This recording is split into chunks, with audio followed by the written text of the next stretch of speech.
So we will start our session. First of all, I would like to invite Ms. Tanuja Sankar. Please, ma'am, karo. Can I sit and speak or shall I stand? Okay.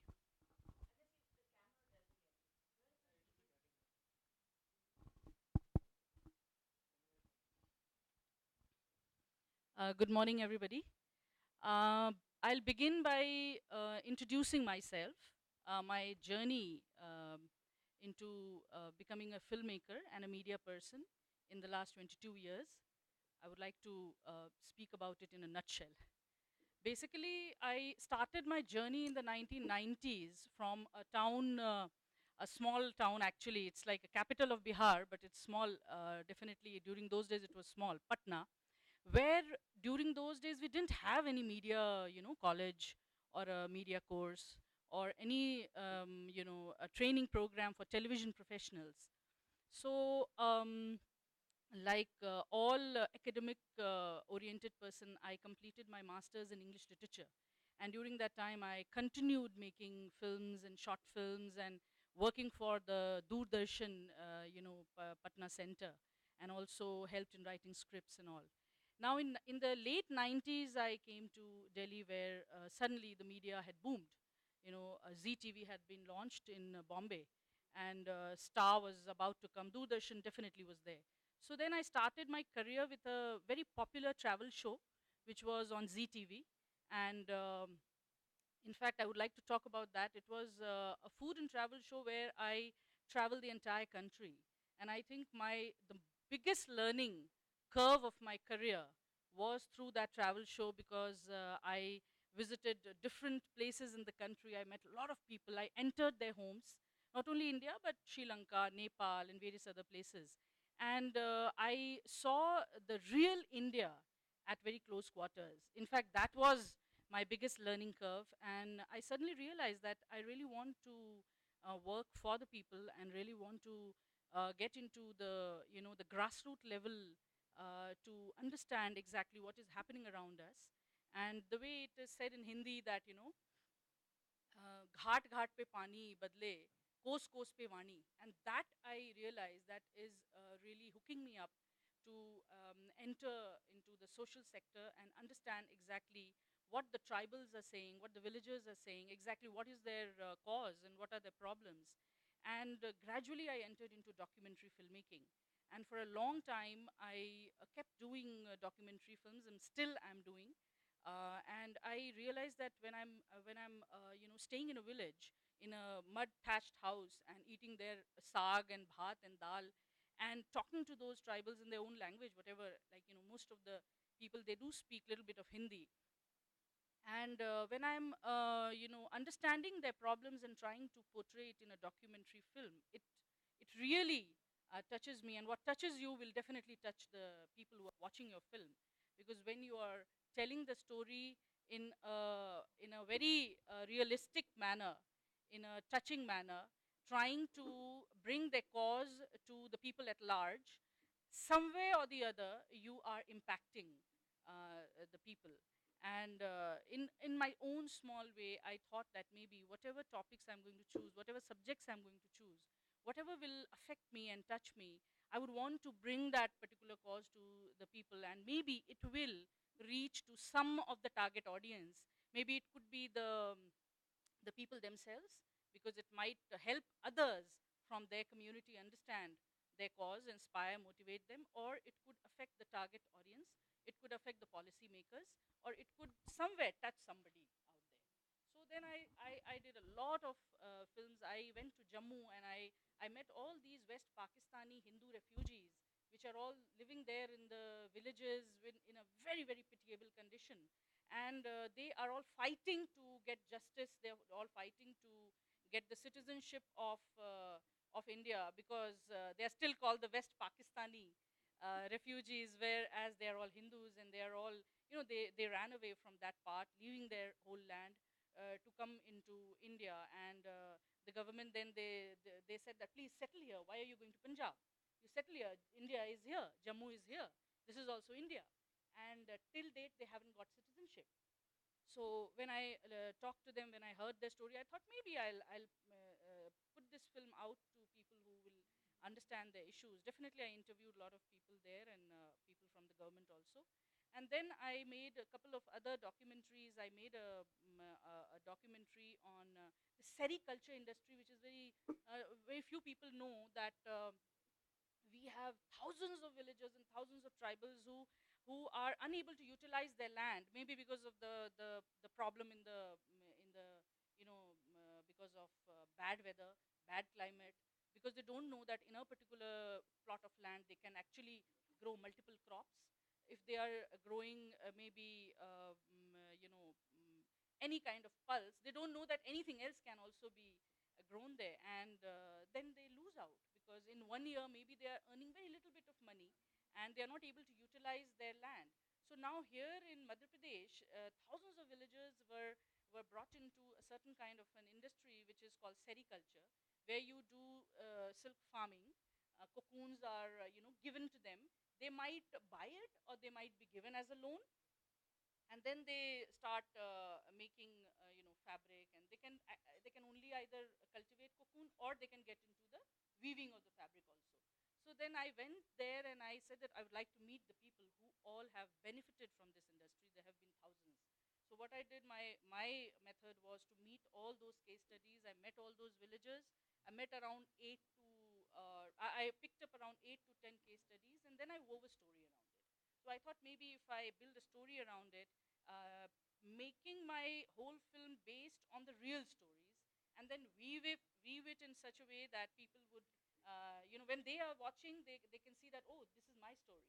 And their story can inspire maybe hundreds of others. So then I made a film called Jeeni Jeeni Beeni Chadariya, which is, of course, there on the YouTube also. It went for some festivals also. And the same film was then shown to all those villagers, and there were so many villagers who literally felt touched by that film, because not only was that film about that particular one or two or three persons in the film, but definitely they represented many villagers who were probably, they did not know how to get into this. They probably thought that, okay, fine, I'm not going to work with worms, because worms in a lot of places, they are considered dirty. They would say, why would we work with worms? Why, we will do some other cultivation.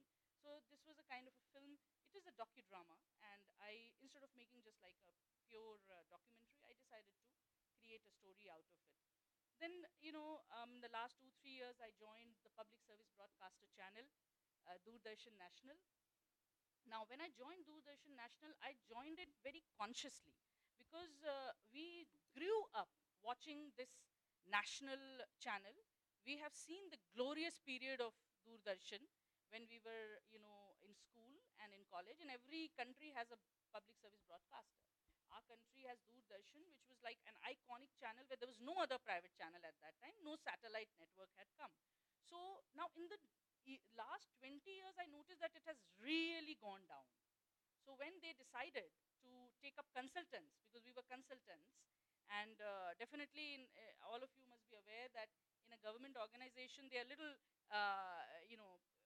reluctant to hire people from the private industry, because they feel that they will take huge pay packets and they'll do nothing, because they thought that that would be the case. But anyways, they hired a few of us, and when we went there, first of all, we reviewed exactly what was happening there. We suddenly realized that, okay, fine, compared to private channel, Doordarshan is a public broadcaster. It cannot suddenly change into a Star Plus or a ZTV. It cannot, because you need huge amount of money. You need a different kind of a broadcasting guideline for that. And in Doordarshan, you have a mandate. You have to follow that mandate. Every single show or everything, whether it's a chat show or a documentary or a reality show, you have to take care where that message is going. That message is going to these hundreds of villages, because you have the viewership maximum in the village, rural area. So we had to create a situation where Doordarshan should look good also, because it was following the old standards. So the channel should look good also, and the channel should also have content which people will, try to switch on. They would want to watch. I mean, there's a soap, maybe of Ekta Kapoor, Nagin, which is based on a snake and Ichhadhari Nag and all that. We can't show that, because for Doordarshan, for a public service broadcaster, it's superstition. We cannot encourage superstition. If we are showing, then it has to be shown in a manner in which we are denigrating it. So this was a major clash. So we stuck to the format that, okay, fine, what we are going to do is, we will have soaps, we will have chat shows, we will have even comedies, but they should be in a manner in which the limited budget has to be utilized, because as a government autonomous but government Prasar Bharati run channel, we cannot splurge money like a private channel. So we have to be very clear how much money we are spending, yet we are giving holistic entertainment. So in the last 2 years, we did try to create a niche. We had certain shows which somehow, being close to the social message, somehow it did very well. I will give you an example of a show called Stree Shakti. Stree Shakti did not have billboards all over the country. Stree Shakti promo was not running on all the channels. Stree Shakti program was not really having these jingles on the FM. But somehow Stree Shakti had amazing response. It was a talk show where grassroots level women achievers were talking about their life stories, and you won't believe it, the kind of letters we received. And not only the ministry and not only the people who were affected by it, they recognize it, because definitely a woman who is coming, she would have her own set of say thousands and thousands of viewers, but others sitting in a faraway village in Gujarat or in Bihar or in UP, we receive letters from, we still receive letters, by the way. In Doordarshan, we still receive letters. I mean, even if we give emails, we will receive more hard copy couriered letters.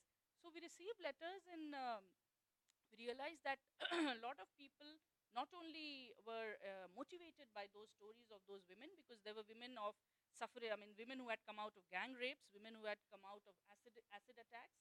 There were women who had come out of, like Fleur Xavier, who is now an iconic lawyer in Mumbai. She has come out of domestic violence, acute domestic violence. So such women were telling their stories, and it was just a simple talk show. So I realized that nothing matters.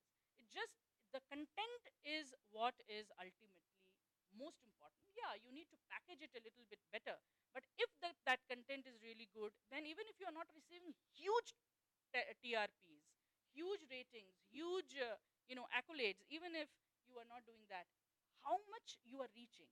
Are you bringing a change about some pocket of people? I think that is more important. I feel so, and that has been, I would say, my personal aim, my I would say goal.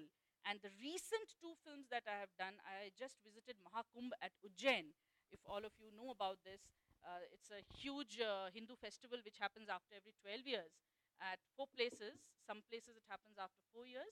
In Ujjain, it happens after 12 years. So I last time I had missed it. This time I personally went there. I thought that I want to do films, and when I went there, I wanted to do a film on the Naga sadhus, which the Nagas are extremely mysterious people. They have, I think, the entire Mahakumbh is because of them only. So